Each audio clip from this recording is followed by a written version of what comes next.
I'm Bridget O'Grady, I'm 17 years old. On the 7th of December 2007 I was diagnosed with acute lymphoblastic leukemia.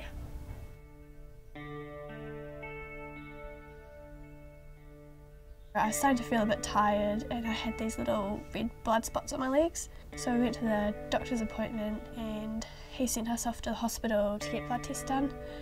And that same day I was admitted to hospital with being diagnosed with cancer.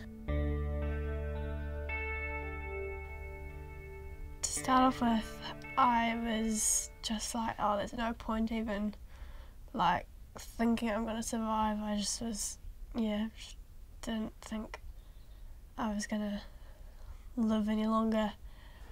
It's pretty scary because, I mean, everything you know and you hear about, especially leukemias and chemotherapy in general, is it's hell and back, and I'll testify to that, it's hell and back. It really didn't sink in to start with, but you just don't expect it to happen to your baby sister. She was only 12, and it's just so young. I thought I was going to die because, I don't know, just cancer just seemed like everyone who got it died sort of thing. After the initial diagnosis and kind of explosion, it was that, trust.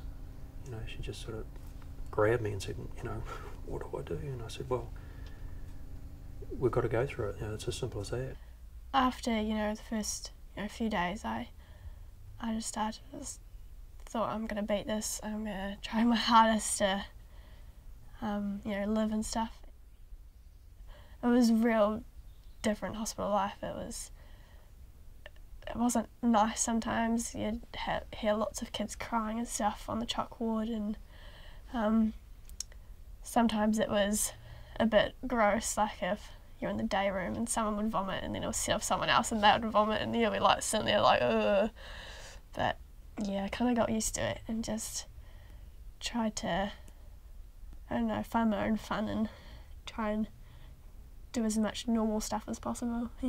She was a really good patient. She just got on and did what she had to do, and some things weren't very pleasant to go through, but she never really moaned or threw a paddy or, she did what she had to do.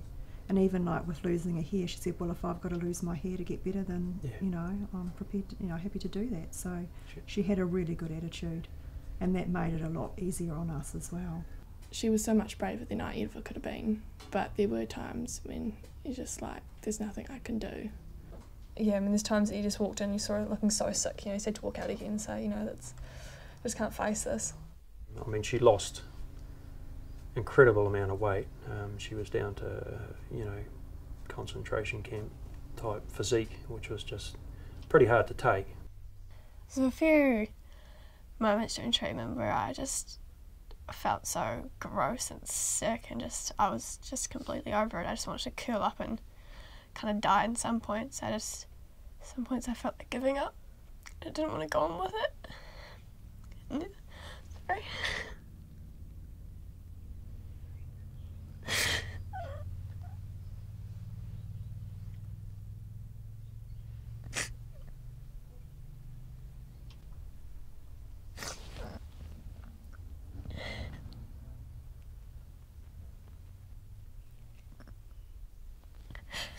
Sometimes I didn't feel like trying to beat it. I thought I just didn't want to put up with it anymore. So I felt like I had to stay strong. But yeah, it was really good when my friends and stuff came and visited me because it really lifted my spirits and make me feel better and make me laugh and stuff. Yeah, she just took it all in stride. She was, when we came in, she put on a smile for us and give us a hug and stuff. So she was a fighter. She was a real fighter. Why it happens, don't know. They can't answer that. We don't answer that. Whether it's something we've done passed on genetically or whether it's living under overhead wires or, I don't know. You can't. Just be thankful that in our case, Bridget survived. Brilliant. The best part was when I finished my treatment. It was one of the best days of my life. and now I'm about 2 years out of treatment.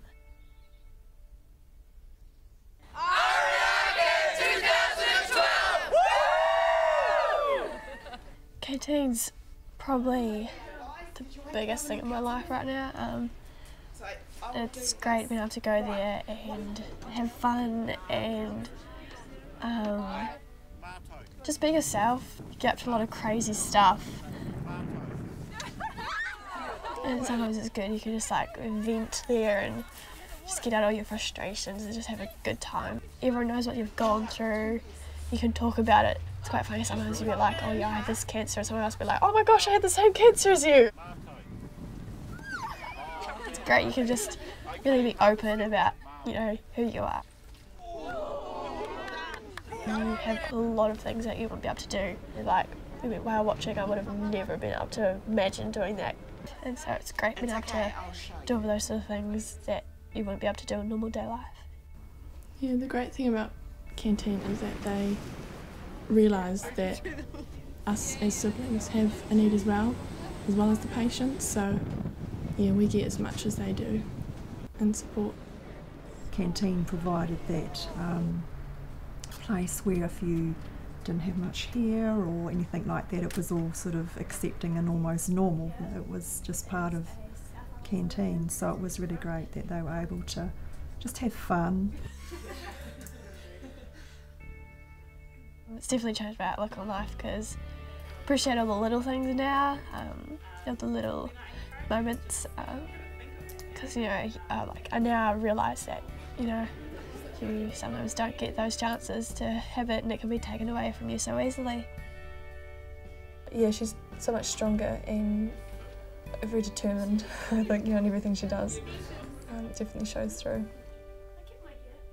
The leukaemia doesn't define who she is, but it's helped shape, I guess, who she is now just through the experiences she's had with it. But Bridget's still just Bridget.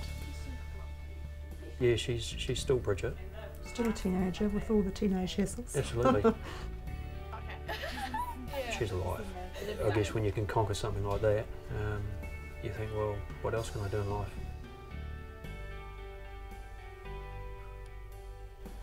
I don't feel as if I've missed out too much or anything. I just kind of still live my life, yeah.